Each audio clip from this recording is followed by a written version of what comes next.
The White People by Arthur Machen. Prologue. Sorcery and sanctity, said Ambrose. These are the only realities. Each is an ecstasy, a withdrawal from the common life. Cotgrave listened, interested. He had been brought by a friend to this mouldering house in a northern suburb, through an old garden to the room where Ambrose, the recluse, dozed and dreamed over his books. Yes, he went on, magic is justified of our children. There are many, I think, who eat dry crusts and drink water, with a joy infinitely sharper than anything within the experience of practical epicure. You are speaking of the saints? Yes, and of the sinners too.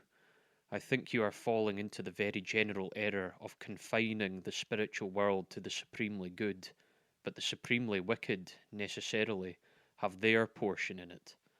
The merely carnal, sensual man can no more be a great sinner than he can be a great saint.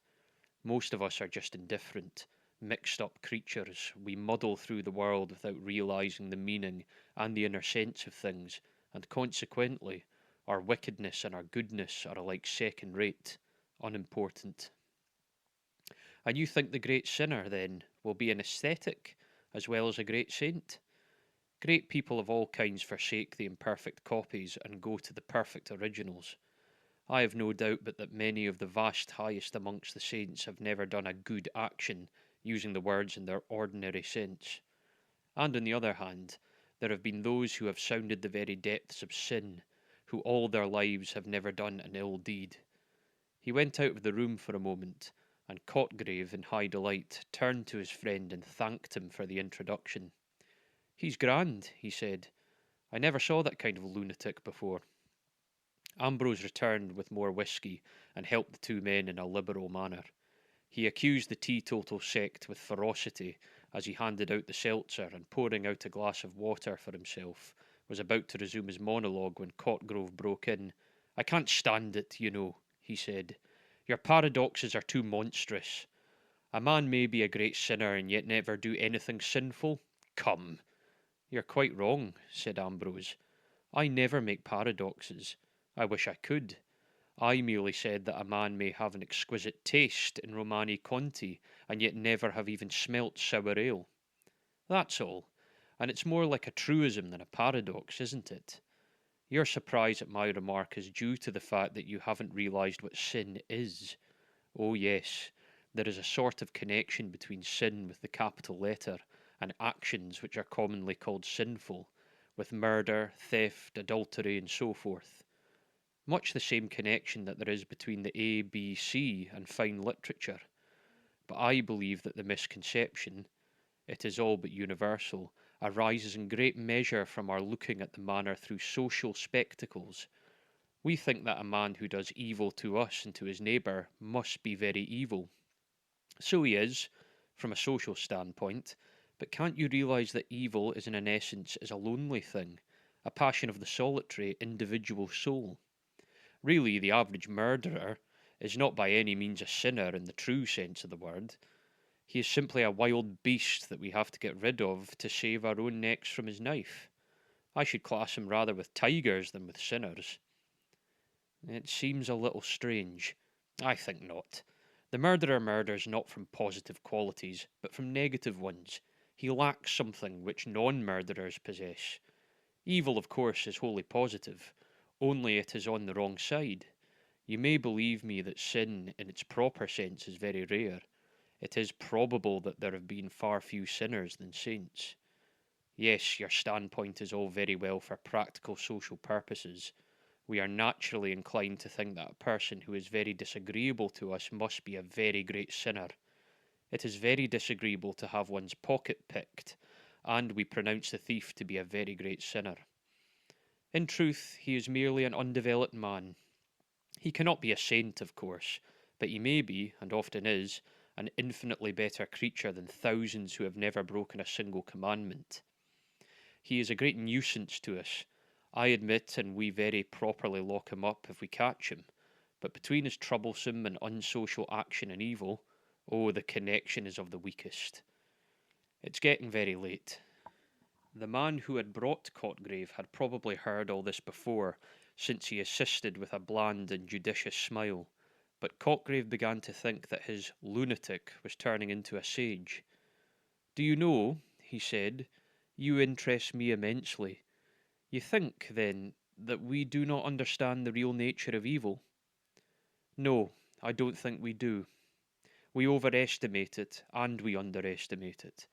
We take the very numerous infractions of our social by-laws, the very necessary and very proper regulations which keep the human company together, and we get frightened at the prevalence of sin and evil. But this is really nonsense. Take theft, for example. Have you any horror at the thought of Robin Hood, or of the Highland caterans of the 17th century, of the moss troopers, of the company promoters of our day? Then, on the other hand, we underrate evil.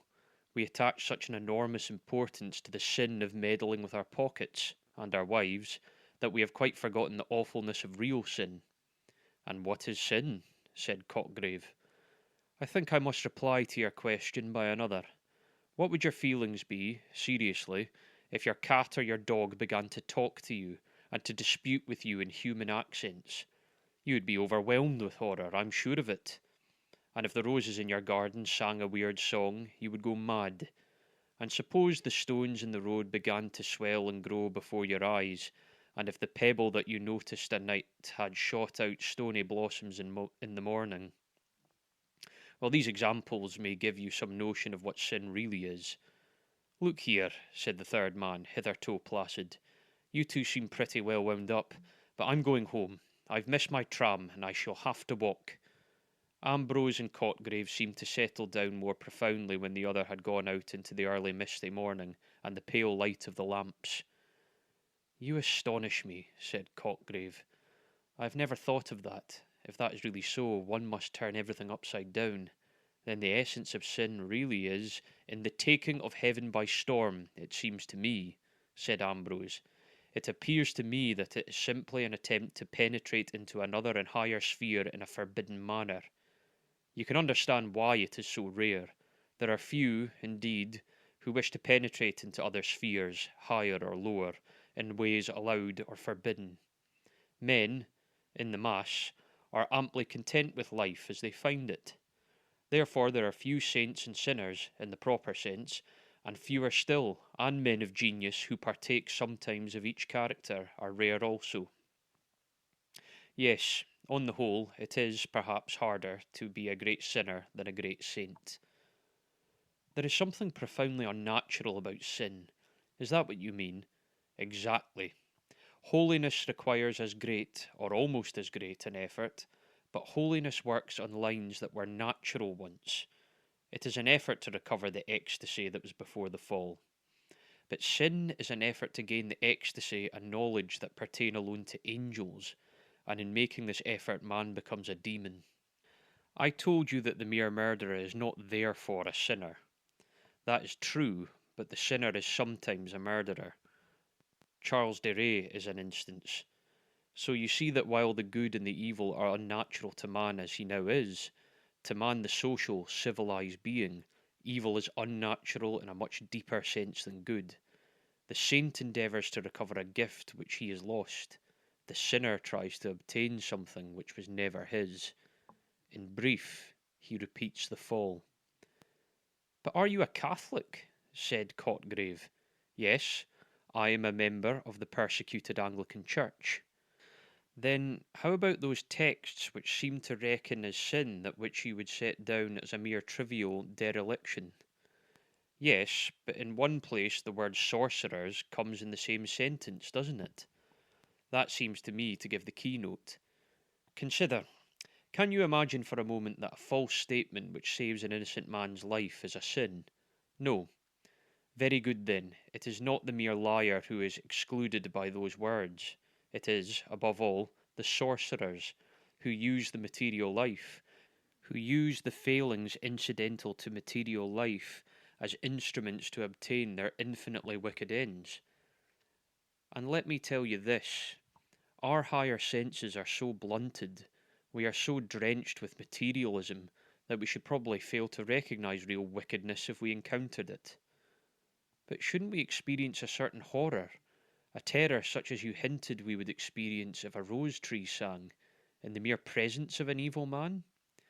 We should if we were natural. Children and women feel this horror you speak of, even animals experience it. But with most of us, convection and civilization and education have blinded and deafened and obscured the natural reason.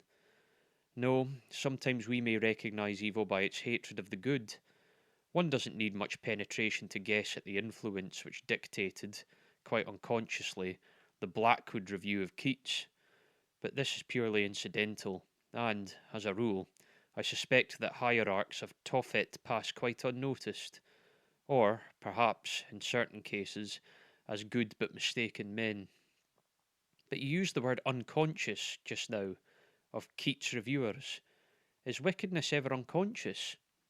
Always. It must be so. It's like the holiness and genius in this as in other points.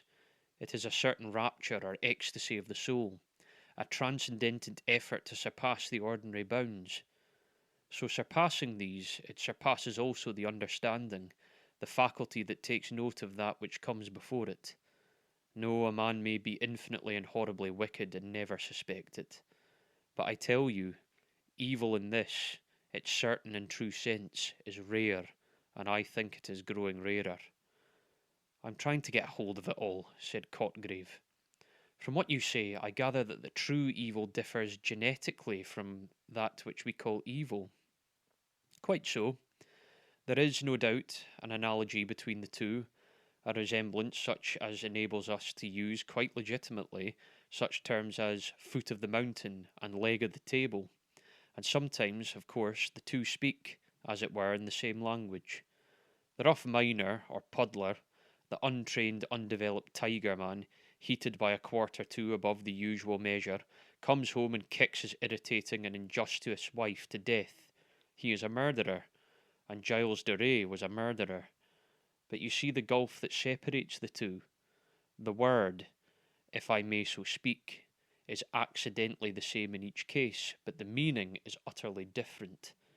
It is flagrant Hobson Johnson to confuse the two, or rather, it is as if someone superimposed the Juggernaut and the Argonauts had something to do etymologically with one another. And no doubt the same weak likeness or analogy runs between all the social sins and the real spiritual sins, and in some cases, perhaps, the lesser may be schoolmasters to lead one to the greater, from the shadow to the reality. If you are anything of a theologian, you will see the importance of all of this. I'm sorry to say, remarked Cotgrave, that I have devoted very little of my time to theology. Indeed, I have so often wondered on what grounds theologians have claimed the title of Science of Sciences for their favourite study, since the theological books I've looked into have always seemed to me to be concerned with feeble and obvious pieties, or with the kings of Israel and Judah. I do not care to hear about those kings. Ambrose grinned. We must try to avoid theological discussion, he said. I perceive that you would be a bitter disputant, but perhaps the dates of the kings have as much to do with theology as the hobnails of the murderous puddler with evil. Then, to return to our main subject, you think that sin is an esoteric occult thing? Yes, it is the infernal miracle as holiness is the supernal.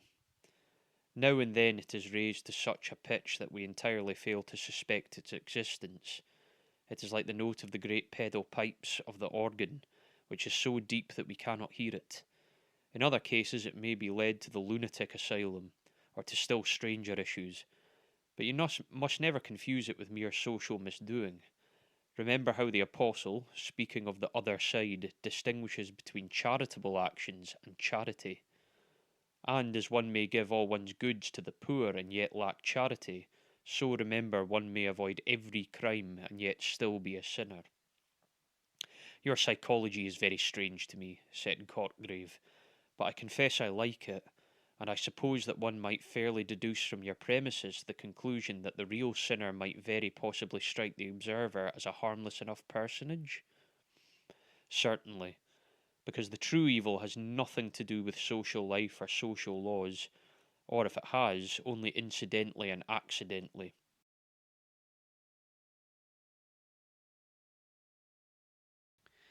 It is a lonely passion of the soul, or a passion of the lonely soul, whatever you like. If by chance we understand it and grasp its full significance, then indeed it will fill us with horror and with awe. But this emotion is widely distinguished from the fear and the disgust with which we regard the ordinary criminal, since this latter is largely or entirely founded on the regard which we have for our own skins and purses. We hate a murderer because we know that we should hate to be murdered, or to have anyone that we like murdered. So, on the other side, we venerate the saints, but we don't like them as we like our friends. Can you persuade yourself that you would have enjoyed St. Paul's company? Do you think that you and I would have got on with Sir Galahad? So with the sinners, as with the saints, if you met a very evil man and recognised his evil, he would, no doubt, fill you with horror and awe. But there is no reason why you should dislike him. On the contrary, it's quite possible that if you could succeed in putting the sin out of your mind, you might find the sinner capital company, and in a little while you might have to reason yourself back into horror. Still, how awful it is. If the roses and the lilies suddenly sang on this coming morning, if the furniture began to move in procession, as in Dame Massaput's tale. I'm glad you have to come back to that comparison, said Cockgrave, because I wanted to ask you what it is that corresponds in humanity to these imaginary feats of inanimate things. In a word, what is sin? You have given me, I know, an abstract definition, but I should like a current concrete example. I told you it was very rare, said Ambrose, who appeared willing to avoid the giving of a direct answer. The materialism of the age, which has done a good deal to suppress sanctity, has done perhaps more to suppress evil. We find the earth so very comfortable that we have no inclination either for ascents or descents. It would seem as if scholar who decided to specialise in Tophet would be reduced purely antiquarian researchers. No paleontologist could show you a live pterodactyl. And yet you, I think, have specialised, and I believe that your researches have descended to our modern times. You are really interested, I see. Well, I confess that I have dabbled a little, and if you like, I can show you something that bears on the very curious subject we have been discussing. Ambrose took a candle and went away to a far dim corner of the room. Cockgrave saw him open a venerable bureau that stood there, and from some secret recess he drew out a parcel, and came back to the window where they had been sitting. Ambrose undid a wrapping of paper and produced a green pocket book. You will take care of it, he said. Don't leave it lying about. It is one of the choicier pieces in my collection, and I should be very sorry if it were lost. He fondled the faded binding. I knew the girl who wrote this, he said. When you read it, you will see how it illustrates the talk we have had tonight. There is a sequel too, but I won't talk of that. This was an odd article in one of the reviews some months ago, he began again, with the air of a man who changes the subject. It was written by a doctor, Dr. Corrin, I think, was the name. He says that a lady, watching her little girl playing at the drawing-room window, suddenly saw the heavy sash give way and fall on the child's fingers. The lady fainted, I think, but at any rate the doctor was summoned, and when he had dressed the child's wound and maimed fingers, he was summoned to the mother.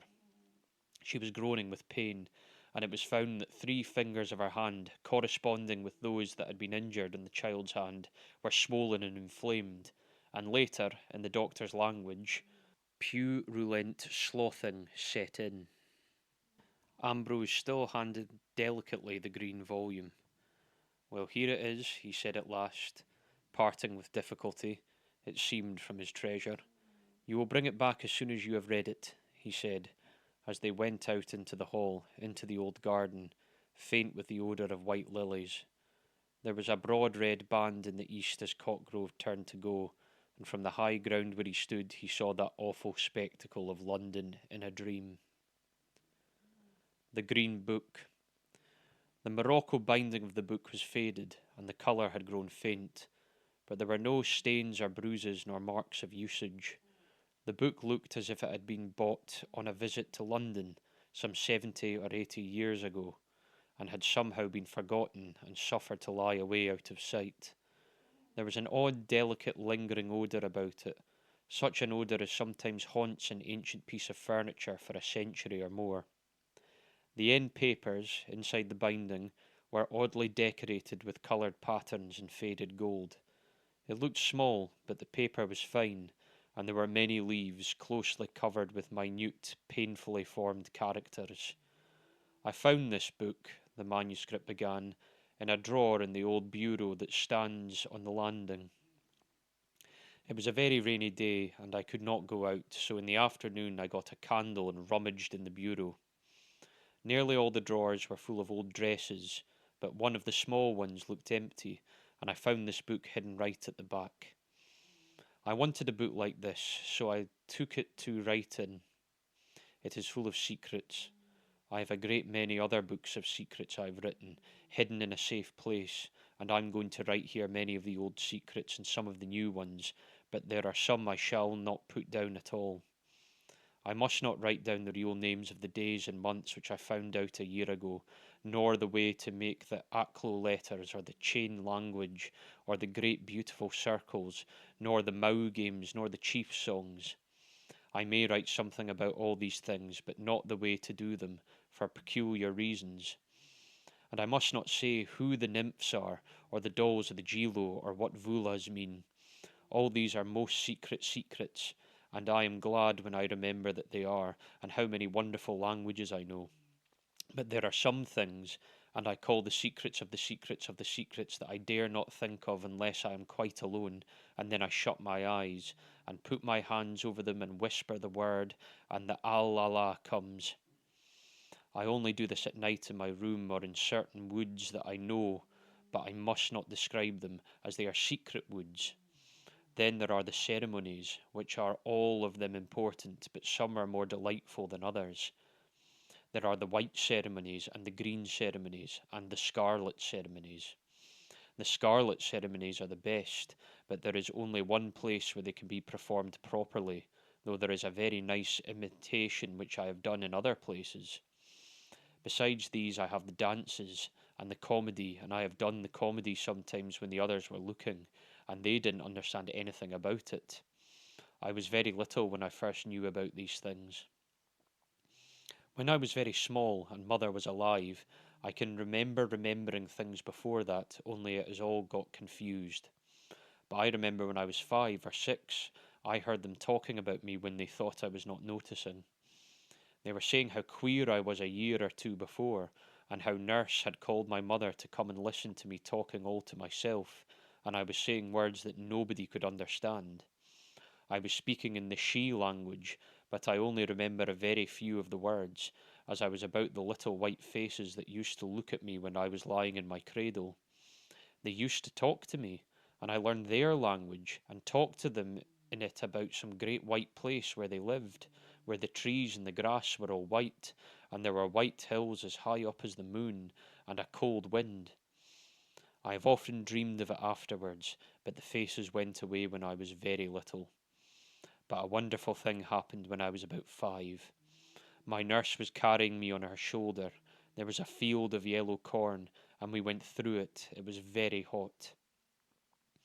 Then we came to the path through a wood, and a tall man came after us and went with us till we came to a place where there was a deep pool, and it was very dark and shady. Nurse put me down on the soft moss under a tree, and she said she can't get to the pond now.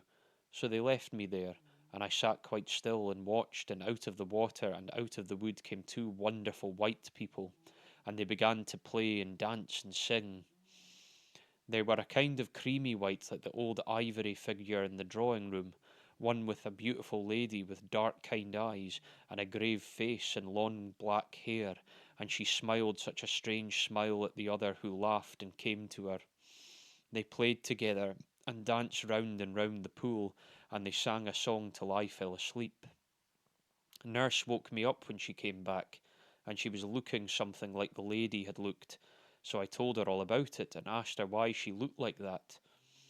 At first she cried, and then she looked very frightened and turned quite pale. She put me down in the grass and stared at me, and I could see she was shaking all over. Then she said I had been dreaming, but I knew I hadn't. Then she made me promise not to say a word about it to anybody, and if I did, I should be thrown into the black pit. I was not frightened at all, though the nurse was, and I never forgot about it, because when I shut my eyes, and I was quite quiet, and I was all alone, I could see them again, very faint and far away, but very splendid, and little bits of the song they sang came into my head, but I couldn't sing it. I was 13, nearly 14, when I had a very singular adventure, so strange that the day on which it happened is always called the White Day.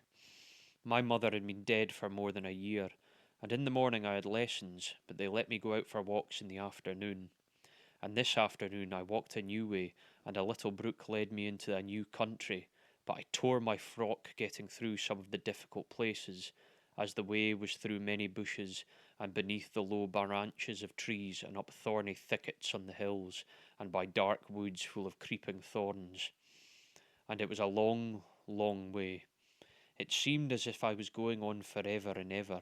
I had to creep by a place like a tunnel where a brook must have been, but all the water had dried up, and the floor was rocky, and the bushes had grown overhead till they met, so that it was quite dark. And I went on and on through the dark place. It was a long, long way, and I came to a hill that I never saw before. I was in a dismal thicket full of black twisted boughs that tore me. I went through them and I cried out because I was smarting all over. And then I found that I was climbing, and I went up and up a long way till at last the thicket stopped, and I came out crying just under the top of the big bare place, where there were ugly grey stones lying all about the grass, and here and there a little twisted stunted tree came out from under a stone like a snake. I went up right to the top, a long way. I never saw such a big ugly stone before. They came out of the earth, some of them, and some looked as if they had been rolled to where they were, and they went on and on as far as I could see, a long, long way. I looked out from them and saw the country, but it was strange. It was winter time, and there were black terrible woods hanging from the hills all around. It was like seeing a large room hung with black curtains, and the shape of the trees seemed quite different from any I had ever seen before. I was afraid. Then beyond the woods there were the other hills round in the great ring, but I had never seen any of them. It all looked black, and everything had a vour over it. It was all so still and silent, and the sky was heavy and grey and sad, like a wicked vourish dome in deep Dendo. I went on into the dreadful rocks. There were hundreds and hundreds of them. Some were like grinning men.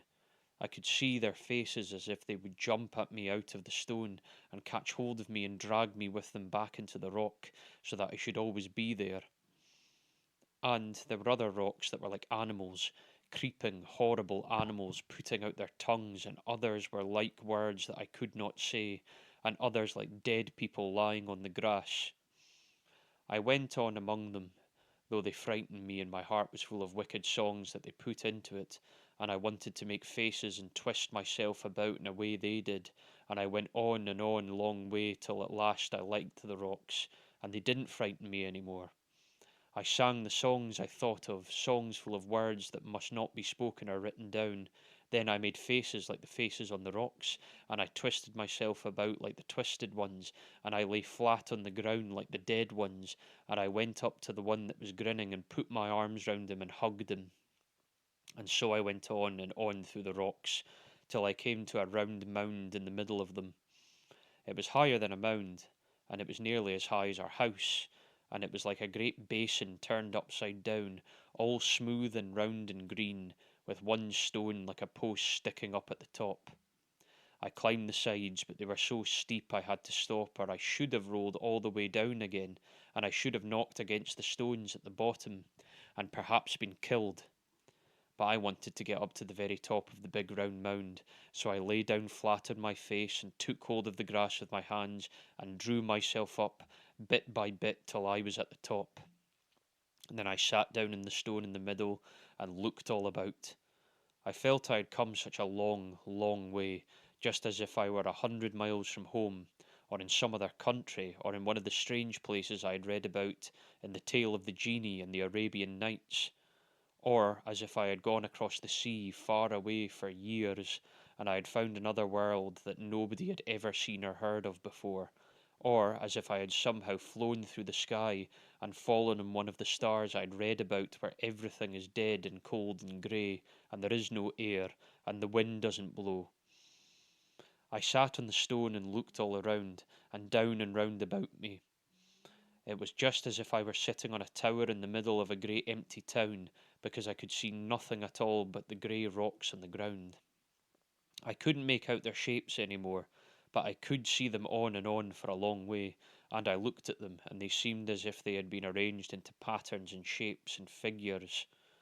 I knew they couldn't be, because I had seen a lot of them coming right out of the earth joined to the deep rocks below, so I looked again, but still I saw nothing but circles, and small circles inside of big ones, and pyramids, and domes, and spires, and they seemed all to go round and round the place where I was sitting, and the more I looked, the more I saw great big rings of rocks, getting bigger and bigger, and I stared so long that I felt as if they were all moving and turning, like a great wheel, and I was turning too, in the middle.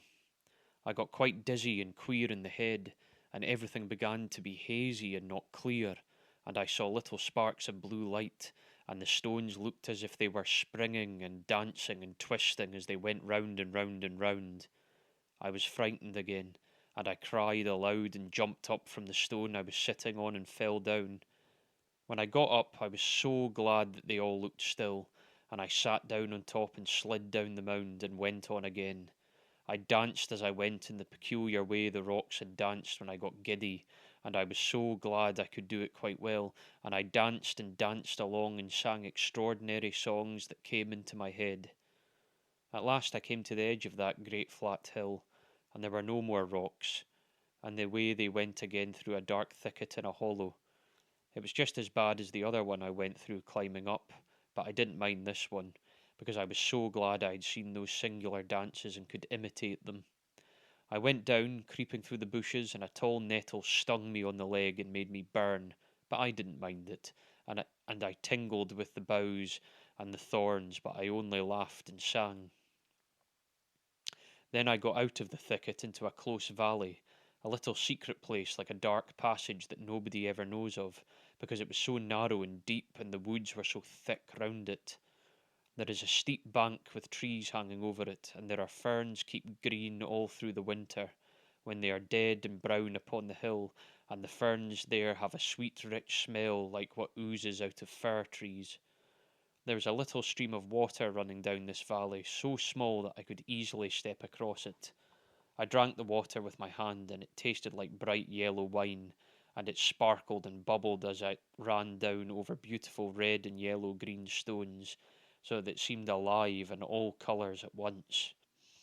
I drank it, and I drank more with my hand, but I couldn't drink enough, so I lay down and bent my head and suckled the water up with my lips. It tasted much better, drinking it that way, and a ripple would come up to my mouth and give me a kiss, and I laughed and drank again, and pretended there was a nymph, like the one in the old picture at home, who lived in the water and was kissing me. So I bent low down to the water and put my lips softly to it, and whispered to the nymph that I would come again. I felt sure it could not be common water. I was so glad when I got up and went on, and I danced again and went up and up the valley under hanging hills. And when I came to the top, the ground rose up in front of me, tall and steep as a wall, and there was nothing but the green wall and the sky. I thought of forever and forever, world without end, amen, and I thought I must have really found the end of the world, because it was like the end of everything, as if there could be nothing at all beyond except the kingdom of Vour, where the light goes when it is put out and the water goes when the sun takes it away.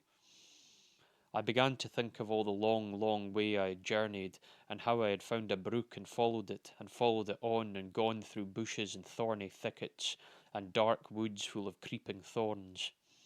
Then I had crept under a tunnel under trees and climbed a thicket, and seen all the grey rocks and sat in the middle of them when they turned round, and then I had gone on through the grey rocks and come down the hill through the singing thicket and up the dark valley, all a long, long way.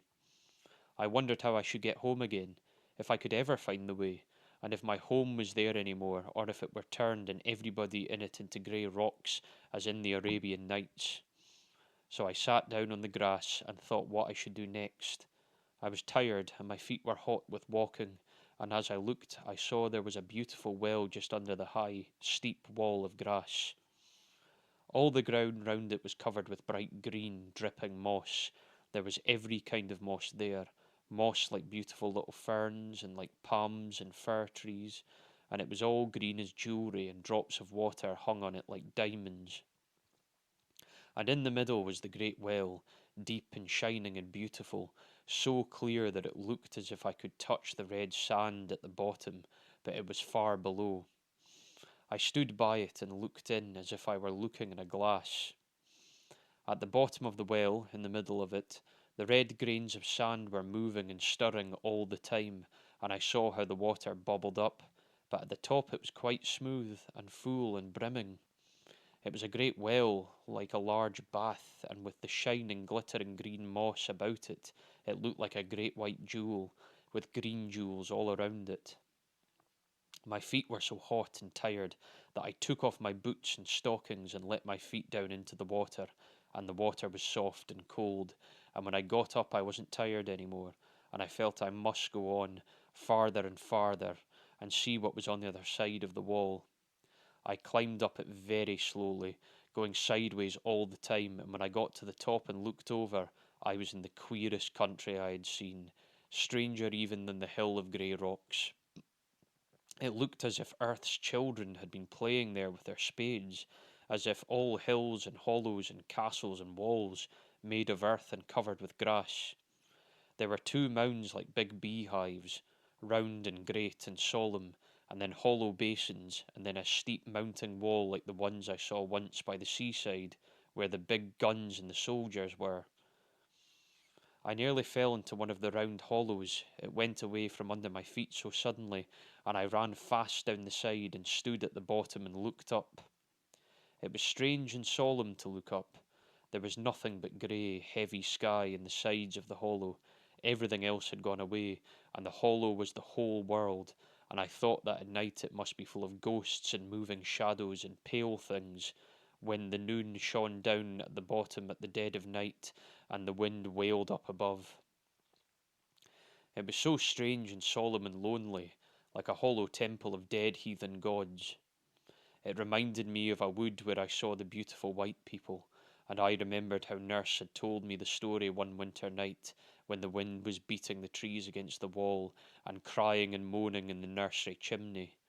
She said there was somewhere or other a hollow pit, just like the one I was standing in. Everybody was afraid to go in it or near it. It was such a bad place. But once upon a time there was a poor girl who said she would go into the hollow pit, and everybody tried to stop her, but she would go. And she went down into the pit and came back laughing, and said there was nothing there at all, except green grass and red stones, and white stones and yellow flowers. And soon after, people saw she had the most beautiful emerald earrings, and they asked how she got them, as she and her mother were quite poor. But she laughed and said her earrings were not made of emeralds at all, but only green grass. Then, one day, she wore her breast the reddest ruby that anyone had ever seen, and it was as big as a hen's egg, and glowed and sparkled like a hot burning coal of fire. And they asked how she got it, as she and her mother were quite poor, but she laughed and said it was not a ruby at all, but only a red stone.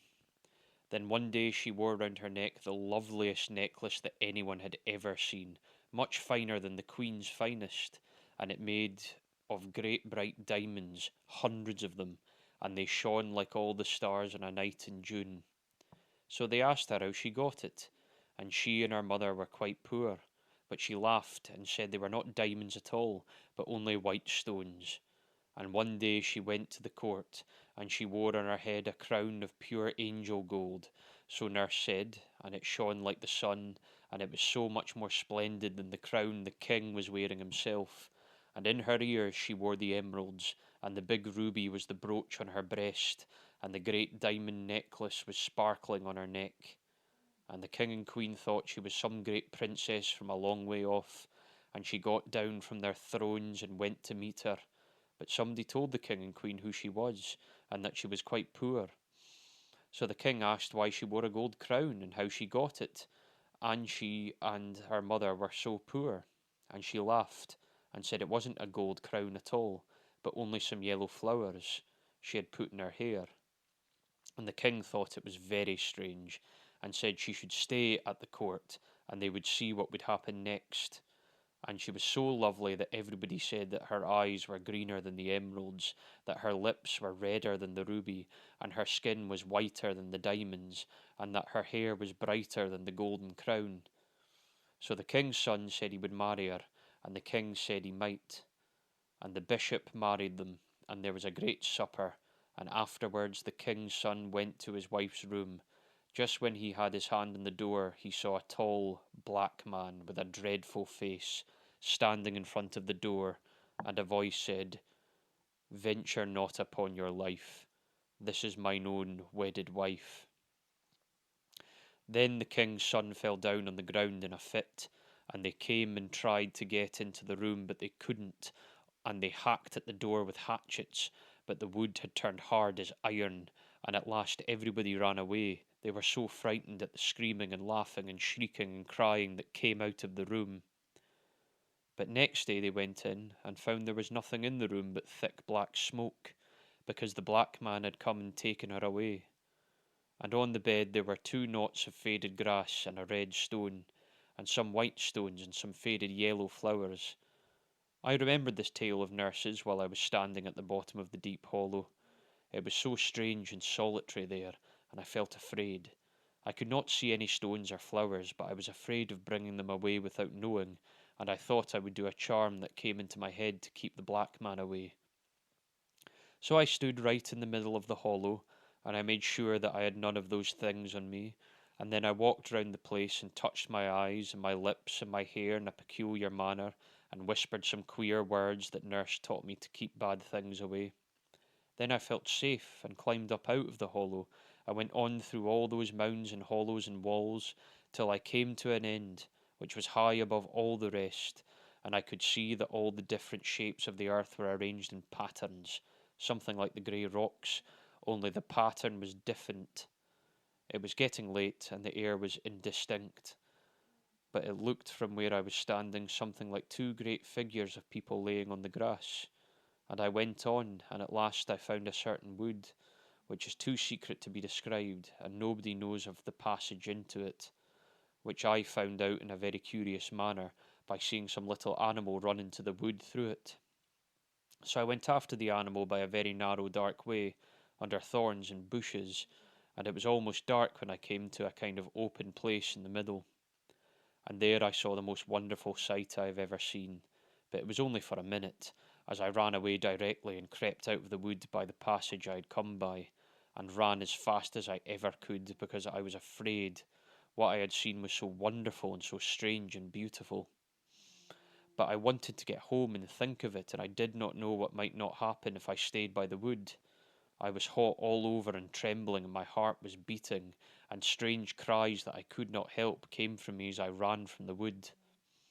I was glad that a great white moon came up from over a round hill and showed me the way, so I went back through the mounds and hollows and down the close valley, and up through the thicket over the place of grey rocks, and so at last I got home again. My father was busy in his study, and the servants had not told about my not coming home, though they were frightened, and wondered what they ought to do, so I told them I had lost my way, but I did not let them find out the real way I had been. I went to bed and lay awake all through the night, thinking of what I had seen. When I came out of the narrow way, and it looked all shining, though the air was dark, it seemed so certain, and all the way home I was quite sure that I had seen it, and I wanted to be alone in my room and be glad over it all to myself, and shut my eyes and pretend it was there, and do all the things I would have done if I had not been so afraid. But when I shut my eyes, the sight would not come, and I began to think about my adventures all over again, and I remembered how dusky and queer it was at the end, and I was afraid it must all be a mistake, because it seemed impossible it could happen. It seemed like one of Nurse's tales, which I didn't really believe in, though I was frightened at the bottom of the hollow, and the story she told me when I was little came back into my head, and I wondered whether it was really there where I had thought I had seen, or whether any of her tales could have happened a long time ago. It was so queer.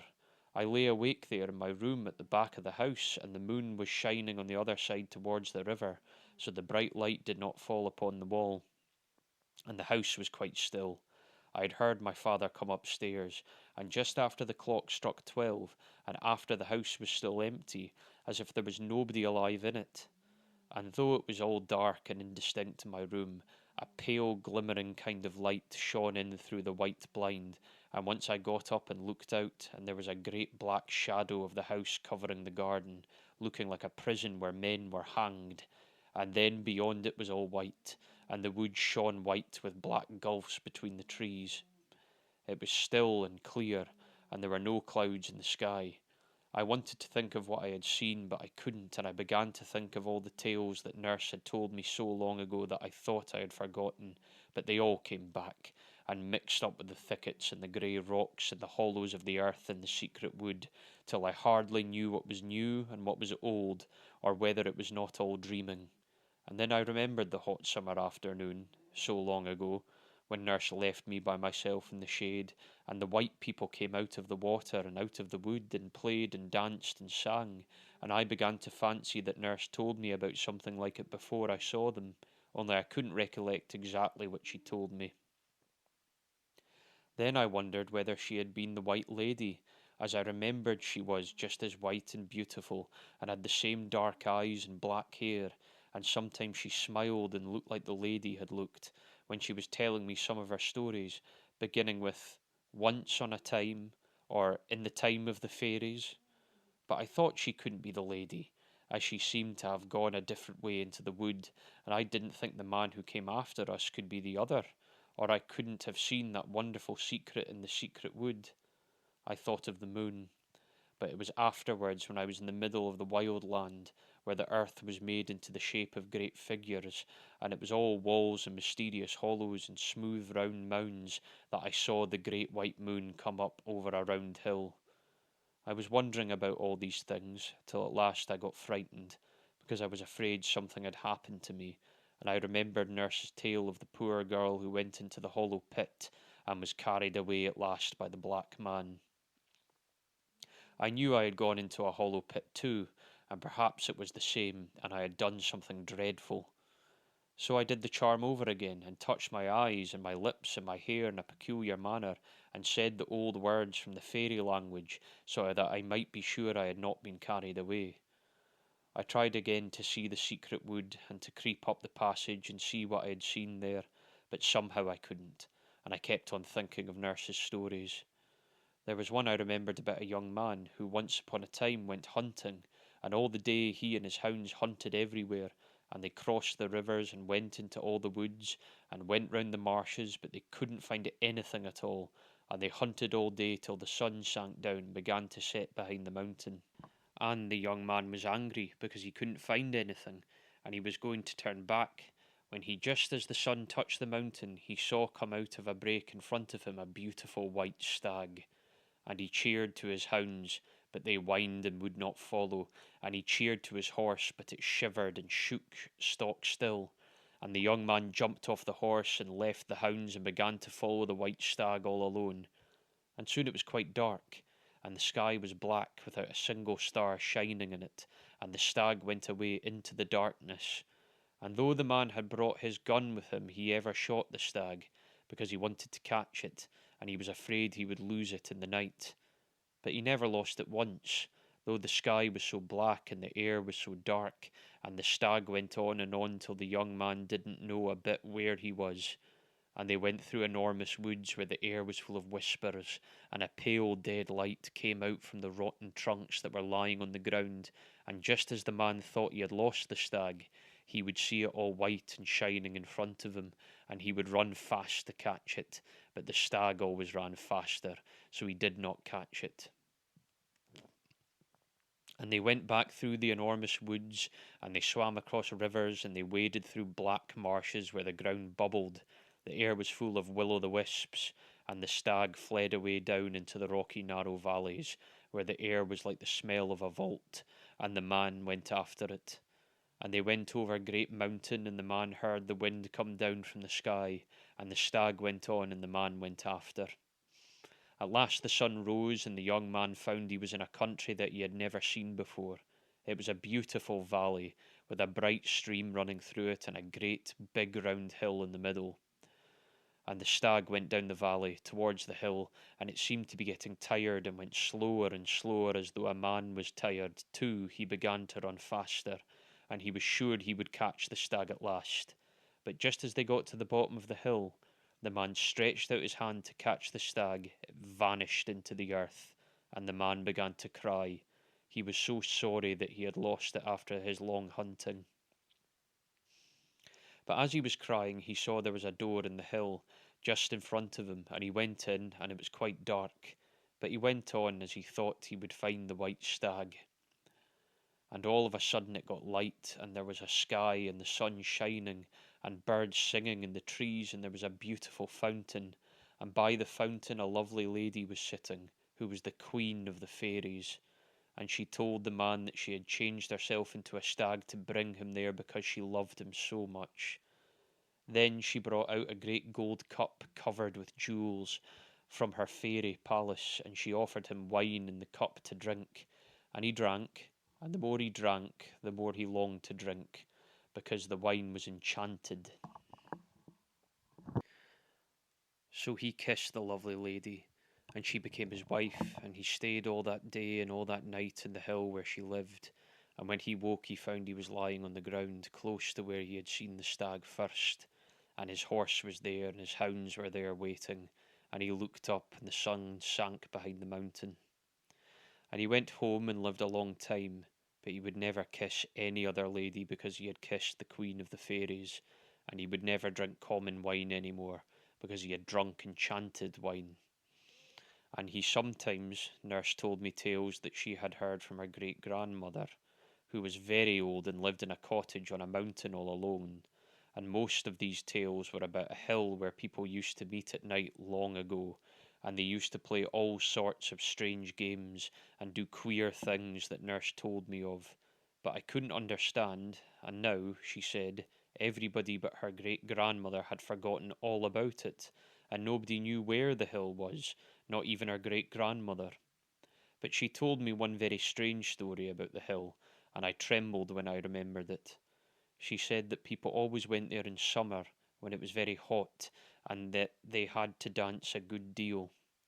It would be all dark at first, and there were trees there, which made it much darker, and people would come one by one from all directions by a secret path which nobody else knew, and two persons would keep the gate, and everyone as they came up had to give a very curious sign, which nurse showed me as well as she could, but she said she couldn't show me properly. All kinds of people would come. There would be gentle folks and village folks, and some old people, and the boys and girls and quite small children who sat and watched, and it would all be dark as they came in, except in one corner where someone was burning something that smelt strong and sweet and made them laugh, and there one would see a glaring of coals and the smoke mounting up red. So they would all come in, and when the last had come there was no door any more, so that no one else could get in, even if they knew where was anything beyond. And once a gentleman who was a stranger, and had ridden a long way, lost his path at night, and his horse took him into the very middle of the wild country, where everything was upside down, and there were dreadful marshes, and great stones everywhere, and holes under foot, and trees looked like gibbet posts, because they had great black arms that stretched out across the way. And this gentleman was very frightened, and his horse began to shiver all over, and at last it stopped and wouldn't go any farther, and the gentleman got down and tried to lead the horse, but it wouldn't move, and was all covered with sweat like death. So the gentleman went on all alone, going farther and farther into the wild country, till at last he came to a dark place, where he heard shouting and singing and crying like nothing he had ever heard before. It all sounded quite close to him, but he couldn't get in, and so he began to call, and while he was calling, something came behind him, and in a minute his mouth and arms and legs were all bound up, and he fell into a swoon. And then he came to himself. He was lying by the roadside, just where he had first lost his way. under a blasted oak with a black trunk, and his horse was tied to him. So he rode on to town and told the people there what had happened, and some of them were amazed, but others knew. So when once everybody had come, there was no door at all for anybody else to pass in by.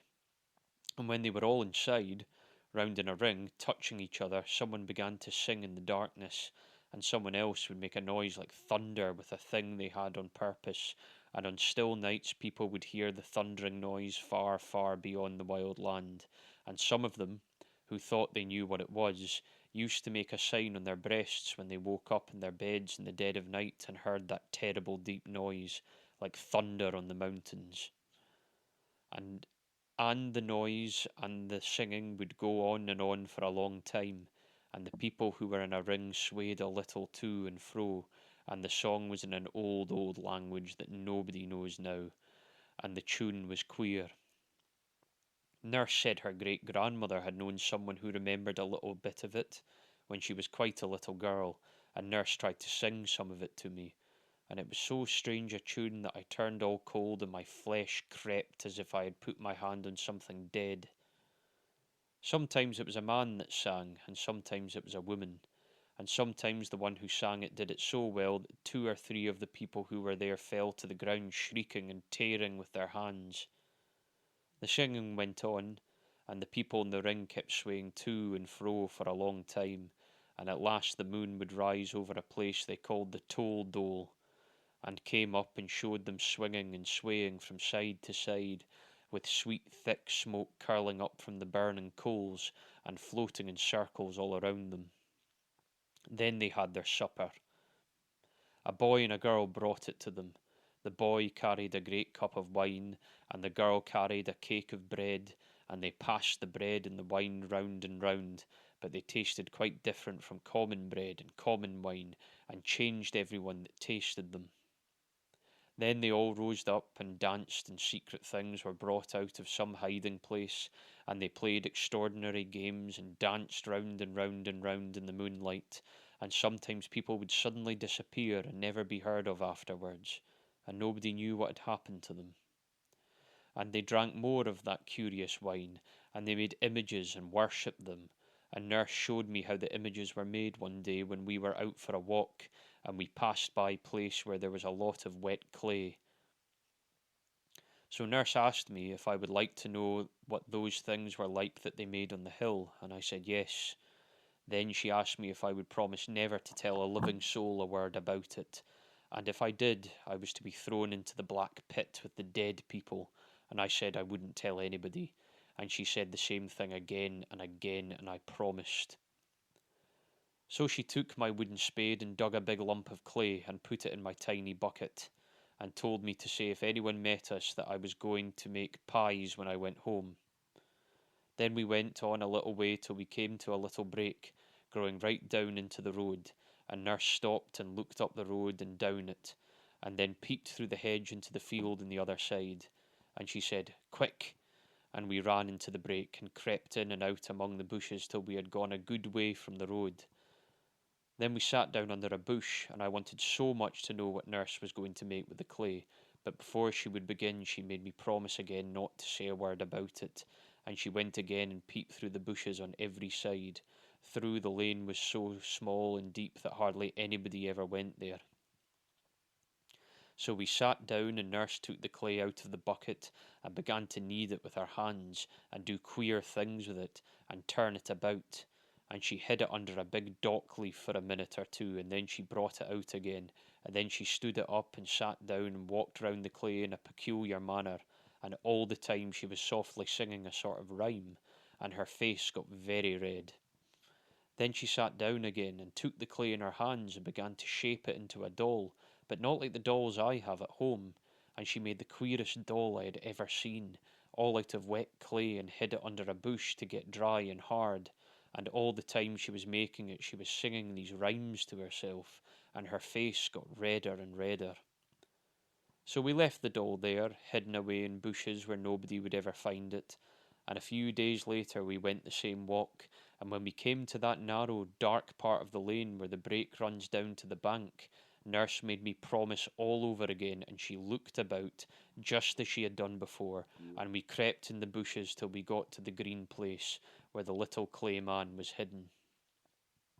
I remember it all so well, though I was only 8, and it is 8 years ago now as I am writing it down, but the sky was a deep violet blue, and in the middle of the break where we were sitting there was a great elder tree covered with blossoms, and on the other side there was a clump of meadow sweet, and when I think of that day, the smell of meadow sweet and elder blossom seems to fill the room, and as if I shut my eyes I can see the glaring blue sky, with little clouds very white floating across it, and Nurse who went away long ago sitting opposite me, and looking like a beautiful white lady in the wood.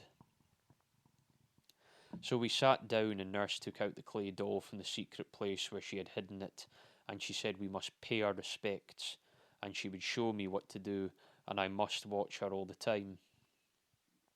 So she did all sorts of queer things with the little clay man, and I noticed she was all streaming with perspiration, though we had walked so slowly, and then she told me to pay my respects, and I did everything she did because I liked her, and it was such an odd game. And she said that if one loved very much, the clay man was very good. If one did certain things with it, and if one hated very much, it was just as good, only one had to do different things, and we played with it a long time and pretended all sorts of things. Nurse said her great grandmother had told her all about these images, but what we did was no harm at all, only a game. But she told me a story about these images that frightened me very much, and that was what I remembered that night when I was lying awake in my room in the pale, empty darkness, thinking of what I had seen in the secret wood. Nurse said there was once a young lady of the high gentry who lived in a great castle, and she was so beautiful that all the gentlemen wanted to marry her, because she was the loveliest lady that anybody had ever seen, and she was kind to everybody, and everybody thought she was very good. But though she was polite to all the gentlemen who wished to marry her, she put them off and said she couldn't make up her mind, and she wasn't sure she wanted to marry anybody at all. And her father, who was a very great lord, was angry, though he was so fond of her, and he asked her why she wouldn't choose a bachelor out of all handsome young men who came to the castle. But she only said she didn't love any of them very much, and she must wait, as if they pestered her, she said she would go and be a nun in the nunnery.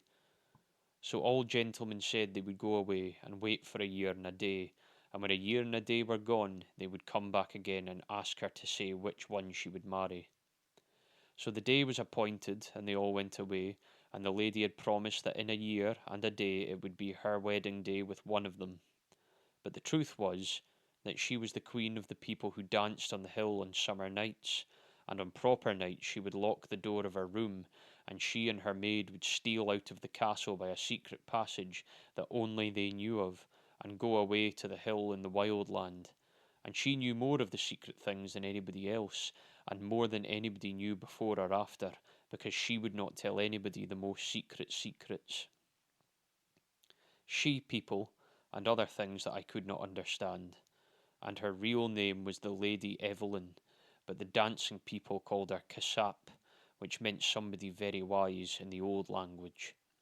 And she was whiter than any of them, and taller, and her eyes shone in the dark like burning rubies, and she could sing songs that none of the others could sing, and when she sang they all fell down on their faces and worshipped her. And she could do what they called a shib show, which was a very wonderful enchantment.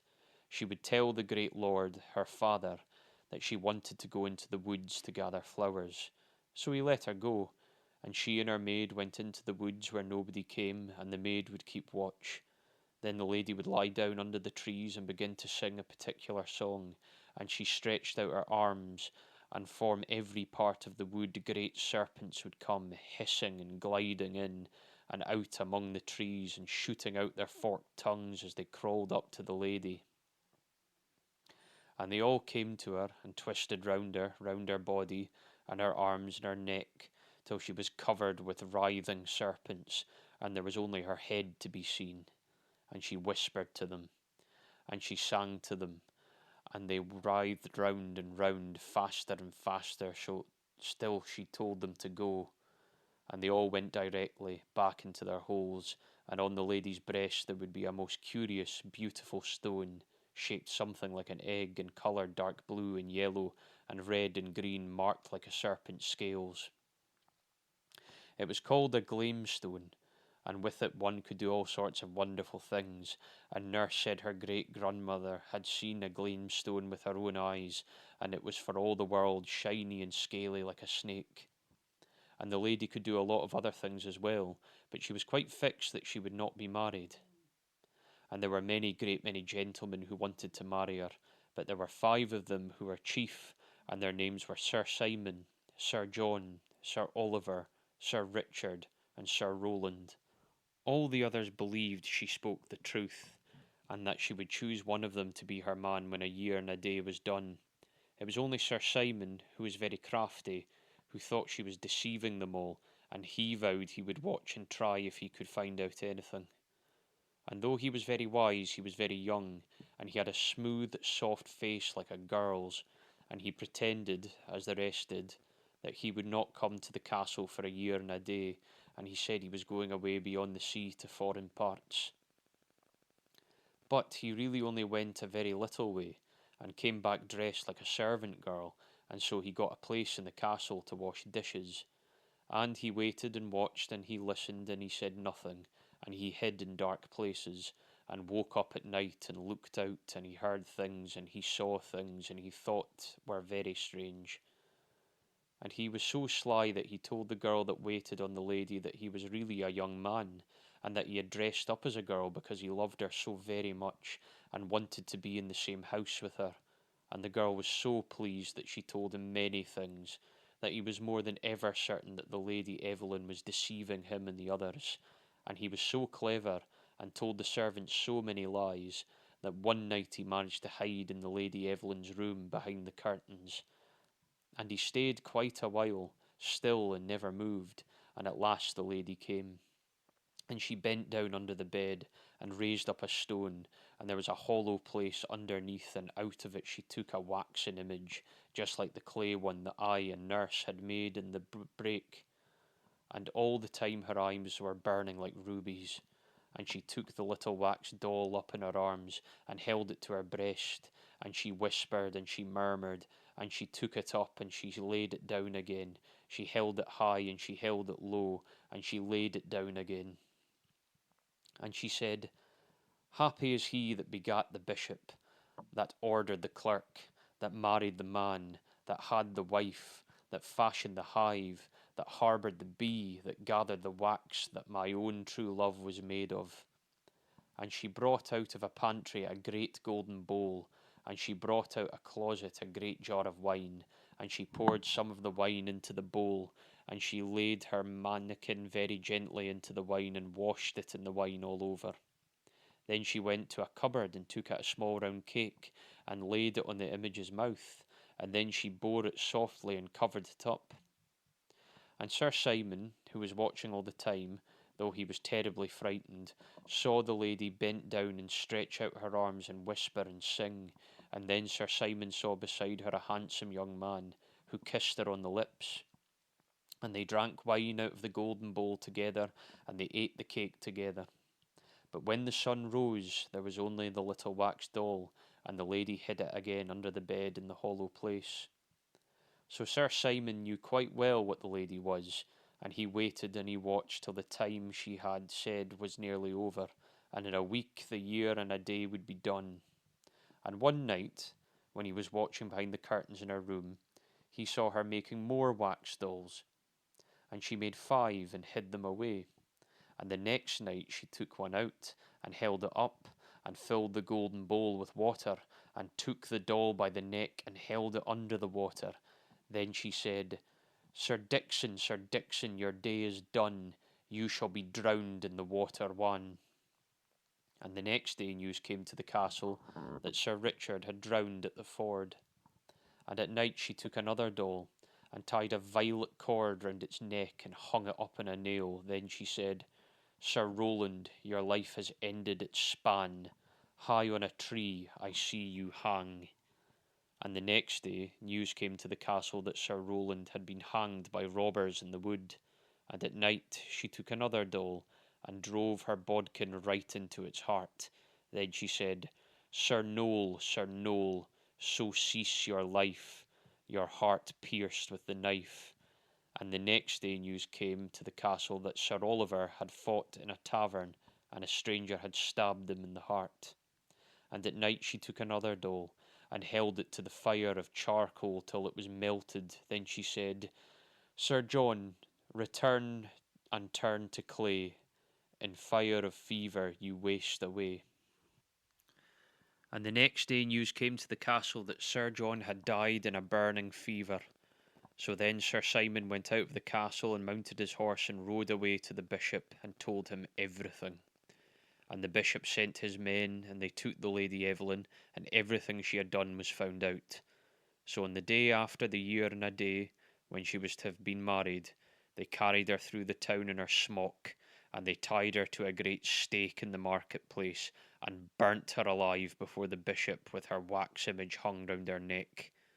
And people said the waxman screamed in the burning flames, and I thought of this story again and again as I was lying awake in my bed, and I seemed to see the Lady Evelyn in the market-place, with the yellow flames eating up her beautiful white body.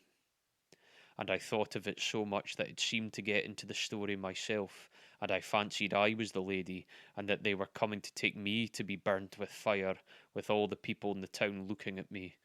And I wondered whether she cared, after all the strange things she had done, and whether it hurt very much to be burnt at the stake. I tried again and again to forget the nurse's stories, and to remember the secret I had seen that afternoon, and what was in the secret wood.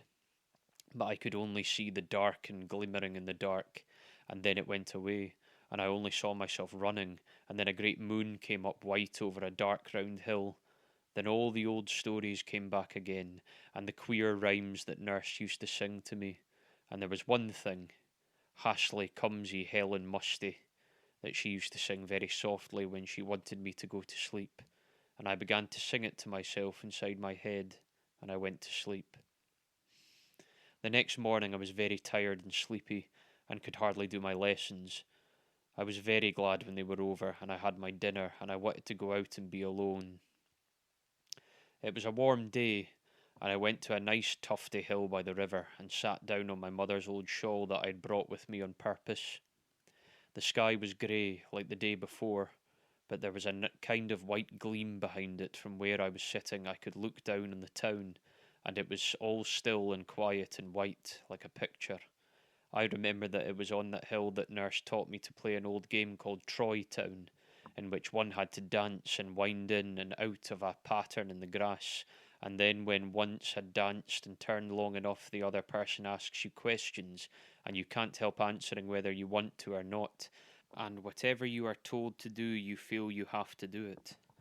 Nurse said there used to be a lot of games like that some people knew of, and there was one by which people could be turned into anything you liked. And an old man her great grandfather had seen had known a girl who had been turned into a large snake. And there was another very ancient game of dancing and winding and turning, by which you could take a person out of himself and hide him away as long as you liked, and his body went walking about quite empty, without any sense in it. But I came to that hill because I wanted to think of what had happened the day before, and of the secret of the wood. From the place where I was sitting I could see beyond the town, into the opening I had found, where a little brook had led me into an unknown country, and I pretended I was following the brook over again, and I went all the way in my mind, and at last I found the wood, and crept into it under the bushes, and then in the dusk I saw something that made me feel as if I were filled with fire, as if I wanted to dance and sing and fly up into the air, because I was changed and wonderful. But what I saw was not changed at all. I had not grown old, and I wondered again and again how such things could happen, and whether nurse's stories were really true, because in the daytime, in the open air, everything seemed quite different from what it was at night, when I was frightened and thought I was to be burned alive. I once told my father once of her little tales, which was about a ghost, and asked him if it was true, and he told me it was not true at all, and that only common ignorant people believed in such rubbish. He was very angry with nurse for telling me the story, and scolded her, and after that I promised her I would never whisper a word of what she told me, and if I did I should be bitten by a great black snake that lived in the pool in the wood. And all alone in the hill I wondered what was true. I had seen something very amazing and very lovely, and I knew a story, and if I had really seen it, and not made it up out of the dark and black bough and the bright shining that was mounting up to the sky from over a great round hill, but had really seen it in truth, then there were all kinds of wonderful and lovely and terrible things to think of. So I longed and trembled, and I burned, had got a cold, and I looked down on the town, so quiet and still, like a little white picture, and I thought over and over if I could be true. I was a long time before I could make up my mind to anything. There was such a strange fluttering at my heart that seemed to whisper to me all the time that I had not made it up out of my head, and yet it seemed quite impossible. And I knew my father and everybody would say it was dreadful rubbish. I never dreamed of telling him or anybody else a word about it, because I knew it would be of no use, and I should only get laughed at or scolded. For a long time I was very quiet, and went about thinking and wondering, and at night I used to dream of amazing things, and sometimes I woke up in the early morning and held out my arms with a cry, and I was frightened too, because there were dangers, and some awful thing would happen to me unless I took great care. If the story were true, these old tales were always in my head, night and morning, and I went over to them and told them to myself over and over again, and went for walks in the places where nurse had told them to me, and when I sat at the nursery by the fire in the evenings I used to fancy nurse was sitting in the other chair and telling me some wonderful story in a low voice, for fear anybody should be listening. But she used to like best to tell me about things when we were right out in the country, far from the house, because she said she was telling me such secrets and walls have ears. And if it was something more than ever secret, we had to hide in breaks or woods, and I used to think it was such fun creeping along a hedge and going very softly, and then we would get behind the bushes or run into the wood all of a sudden, when we were sure that there was no one watching us, so we knew that we had our secrets quite all to ourselves, and nobody else at all knew anything about them. Now and then, when we had hidden ourselves as if I had described, she used to show me all sorts of odd things. One day, I remember, we were in a hazel brake overlooking the brook, and we were so snug and warm as though it were April. The sun was quite hot and the leaves were just coming out. Nurse said she would show me something funny that would make me laugh, and she showed me, as she said, how one could turn a whole house upside down without anybody being able to find out, and the pots and pans would jump about, and the china would be broken, and the chairs would tumble over themselves. I tried it one day in the kitchen, and I found I could do it quite well, and a whole row of plates on the dresser fell off it, and cook's little work table tilted up and turned right over before her eyes, as she said, but she was so frightened and turned so white that I didn't do it again, as I liked her. And afterward, in the hazel copse, when she had shown me how to make things tumble about, she showed me how to make rapping noises, and I learned how to do that too. Then she taught me rhymes to say on certain occasions, and peculiar marks to make on other occasions, and other things that her great grandmother had taught her when she was a little girl herself. And these were all things I was thinking about in those days after the strange walk, when I thought I had seen a great secret, and I wished nurse were there for me to ask her about it, but she had gone away more than 2 years before, and nobody seemed to know what had become of her, or where she had gone. But I shall always remember those days, if I live to be quite old, because all the time I felt so strange, wondering and doubting and feeling quite sure at one time, and making up my mind, and then I would feel quite sure that such things could happen really, and it began all over again.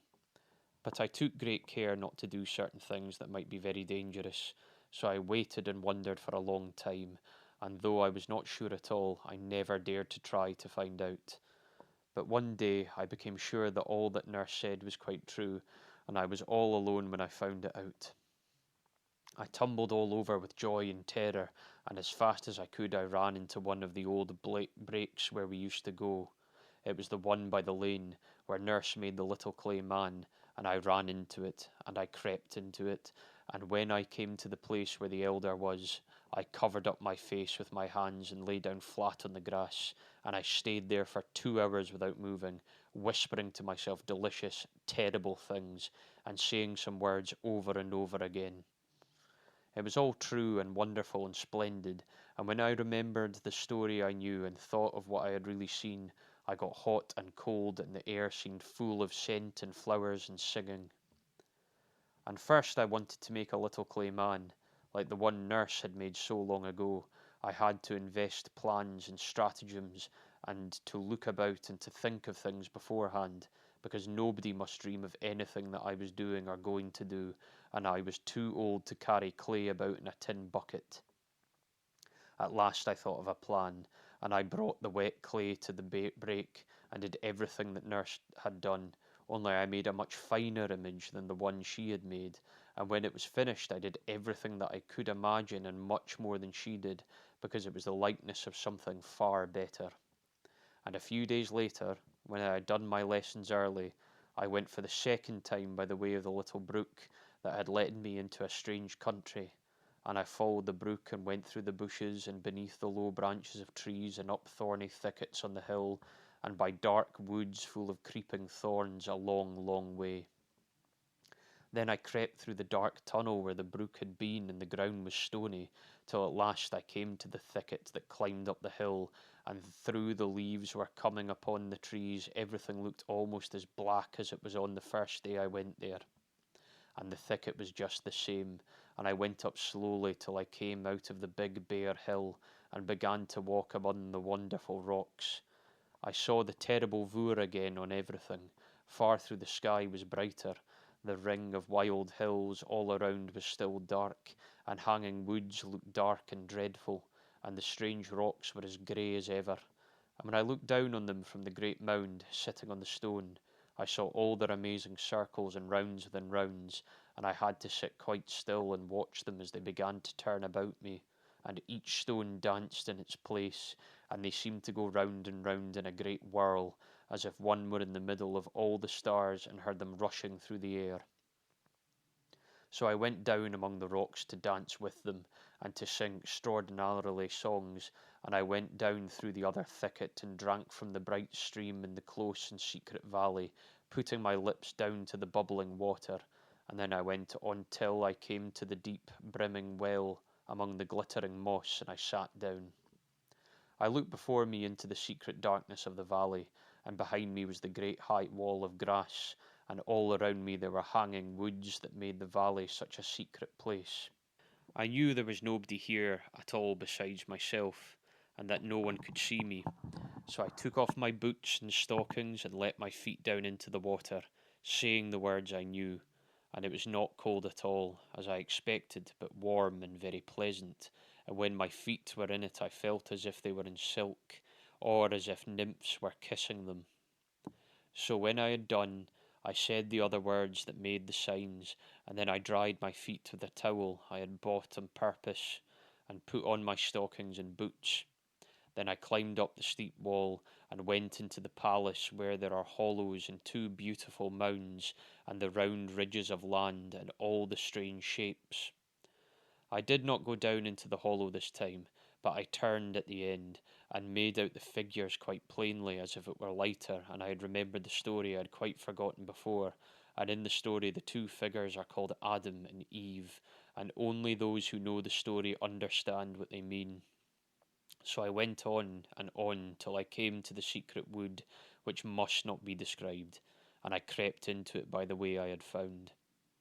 And when I had gone about halfway I stopped, and turned round and got ready, and I bound the handkerchief tightly round my eyes, and made quite sure that I could not see at all, not a twig, nor the end of a leaf, nor the light of the sky, as it was an old red silk handkerchief with large yellow spots, that went round twice and covered my eyes, so that I could see nothing. Then I began to go on, step by step, very slowly. My heart beat faster and faster, and something rose in my throat that choked me and made me want to cry out, but I shut my lips and went on. Boughs caught in my hair as I went, and great thorns tore me, but I went on in the end of the path. Then I stopped, and I held up my arms and bowed, and I went round the first time, feeling with my hands, and there was nothing. I went round the second time, feeling with my hands, and there was nothing. Then I went round the third time, feeling with my hands, and the story was all true, and I wished that the years were gone by, and that I had not so long a time to wait before I was happy forever and ever. Nurse must have been a prophet like those were read of in the Bible. Everything that she said began to come true, and since then other things that she told me of have happened. That was how I came to know that her stories were true, and that I had not made up the secret place out of my own head. But there was another thing that happened that day. I went a second time to the secret place. It was at the deep brimming well, and when I was standing on the moss I bent over and looked in, and then I knew who the white lady was that I had seen come out of the water in the wood long ago when I was quite little, and I trembled all over, because that told me other things. Then I remembered how some time after I had seen the white people in the wood, Nurse asked me more about them, and I told her all over again, and she listened and said nothing for a long, long time, and at last she said, "You will see her again." So I understood what had happened, and what was to happen, and I understood about the nymphs, and how I might meet them in all kinds of places, and they would always help me, and I must always look for them to find them in all sorts of strange shapes and appearances. And without the nymphs I could never have found the secret, and without them none of the other things could happen. Nurse had told me all about them long ago, and she called them by another name, and I did not know what she meant, or what her tales of them were about, only that they were very queer. And there were two kinds, the bright and the dark, and both were very lovely and very wonderful, and some people saw only one kind and some only the other, but some saw them both. But usually the dark appeared first, and the bright ones came afterwards, and they were extraordinary tales about them. It was a day or two after I had come home from the secret place that I first really knew the nymphs. Nurse had shown me how to call them, and I had tried, but I did not know what she meant, and soon I thought it was all nonsense. But I made up my mind I would try again, so I went to the wood where the pool was, where I saw the white people, and I tried again. The dark nymph, Alana, came, and she turned the pool of water into a pool of fire. Epilogue. "That's a very queer story," said Cotgrave, handing back the green book to the recluse, Ambrose. "I see the drift of a good deal, but there are many things that I do not grasp at all. On the last page, for example, what does she mean by nymphs? Well, I think there are references throughout the manuscript to certain processes which have been handed down by tradition from age to age. Some of these processes are just beginning to come within the purview of science, which has arrived at them, or rather at the steps which lead to them, by quite different paths. I have interpreted the reference to nymphs as a reference to one of these processes." "And you believe that there are such things?" "Oh, I think so. Yes, I believe I could give you convincing evidence on that point. I am afraid you have neglected the study of alchemy. It is a pity, for the symbolism, at all events, is very beautiful, and moreover, if you were unacquainted with certain books on the subject, I could recall to your mind phrases which might explain a good deal in the manuscript that you have been reading." "Yes, but I want to know whether you seriously think that there is any foundation of fact beneath these fancies. Is it not all department of poetry, a curious dream with which man has indulged himself? I can only say that it is no doubt better for a great mass of people to dismiss it all as a dream, but if you ask my veritable belief, that goes quite the other way. No, I should not say belief, but rather knowledge. I may tell you that I have known cases in which men have stumbled quite by accident on certain of these processes, and have been astonished by wholly unexpected results. In the cases I am thinking of, there could have been no possibility of suggestion or subconscious action of any kind. One might as well suppose a schoolboy suggesting the existence of Achilles to himself, while he plods mechanically through the declensions. But you have noticed the obscurity, Ambrose went on, and in this particular case it must have been dictated by instinct, since the writer never thought that her manuscripts would fall into other hands. But the practice is universal, and for most excellent reasons. Powerful and sovereign medicines, which are, of necessity, virulent poisons also, are kept in a locked cabinet. The child may find the key by chance and drink herself dead, but in most cases the search is educational. You do not care to go into the details? No, frankly, I do not. No, you must remain unconvinced. But you saw how the manuscript illustrates the talk we had last week. Is this girl still alive? No, I was one of those who found her. I knew the father well, he was a lawyer, and had always left her very much to herself. He thought of nothing but deeds and leases, and the news came to him as an awful surprise. She was missing one morning. I suppose it was about a year after she had written what you have read.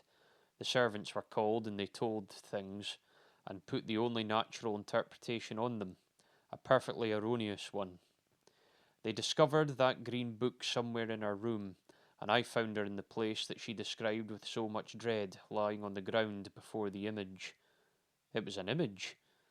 Yes, it was hidden by the thorns and the thick undergrowth that had surrounded it.